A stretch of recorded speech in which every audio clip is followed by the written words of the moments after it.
Well, if you were with us about 30 minutes ago, we talked about all the big names to watch for the Manchester Road Race on the men's side. Happy to be joined once again by race analyst Ian Brooks and James Harvey, the elite runner coordinator for the Manchester Road Race, this time to talk about the women's side. Let me tell you something.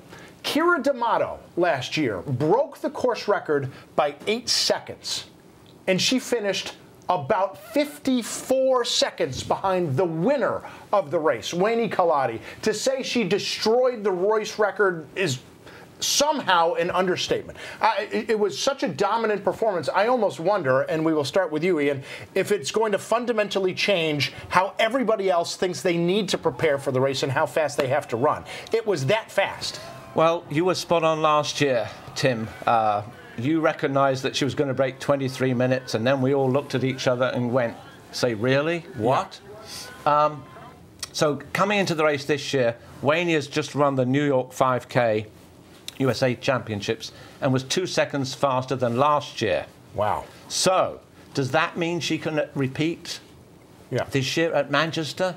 I don't know. I have to think that if she gets within 20 seconds of last year, it would be a phenomenal performance, because last year was out of this planet. Yeah, but I mean, even if she's 20 seconds slower, that's still almost half a minute faster than anybody's ever run. She was only 15 seconds away from placing in the top 15 in the men's race. Yeah. That's how fast she was. Yeah, okay. Tim, she really redefined what we can expect, what's possible for women in the Manchester Road Race. Yeah. Wayne Caddy redefined that last year. She's joined by a good field, though. We've got from Ethiopia, we have Anna Dibaba, one of the famous Dibaba sisters. Older sister Truna, she's 3-time Olympic champion. Middle sister Jenzebi is world record holder at 1500. And Anna has just moved into the international fields. We have Cynthia Limo from Kenya. She was second in the World Half Marathon Championship a few years ago. She was the 3rd fastest half marathon runner in the world with a 66.04. Yep. She's going to be competitive. And we have a teammate for Wayne Kaladi. We have Callie Thackeray from England, who's just coming up a fast half marathon in Copenhagen, Denmark. So a good solid field behind Wayne. What do you think, just in terms of the strength of this field versus years past? How are we looking? It's strong. It's very strong. I mean, Wayne has really defined how they have to look at the race. Yeah. I mean, that time was so fast last year that they're coming in thinking, you know, we're going to have to go it hard, we're going to have to run fast early on, and we're going to have to be in the mix. So it's going to be very competitive. I know. We were talking before. I was looking at our notes from last year. We were saying this before, thinking if you want to beat the course record, you probably have to run the first mile in the women's race in 4 minutes and 50 seconds. And she averaged that for the entire race. Including the uphill. Including the uphill, yeah. Which is, I mean, incredible, really. Yeah, and I think she had said, I had read a news article that she said it was one of the first times, if not the first time, she got to start alongside the men. Yes. And she used the men as a pace and kept pace with them.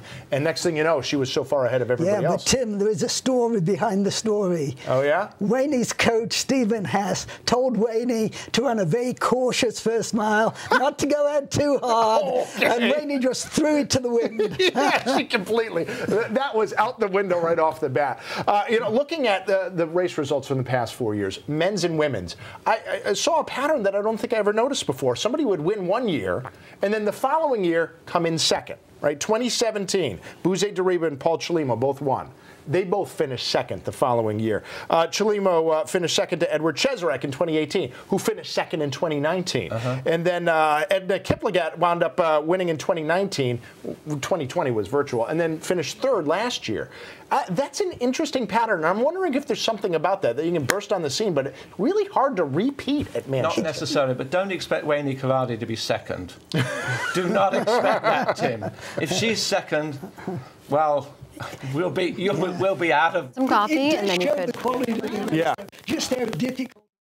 I mean, you've got a very competitive field, and the winner can come from anywhere this year on the men's side. It's a little more defined on the women's side, but it is still difficult to repeat. Yeah. Well, how about this? And let's just play a hypothetical in the little time we have left. If somebody is going to beat Wayne Kaladi on the women's side, how is that strategy? How are the tactics going to play out? How would it happen? The tactics got to be that Wayne doesn't have the fastest kick, fastest finishing speed. Yeah. She's got great sustained pace. So if anyone can stay with her and coming down Main Street, down the hill, they've got a shot at it. But that's the only way she could be beaten. Do you agree?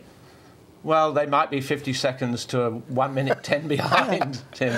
I mean, that's why we watch sports, as you know. Agreed.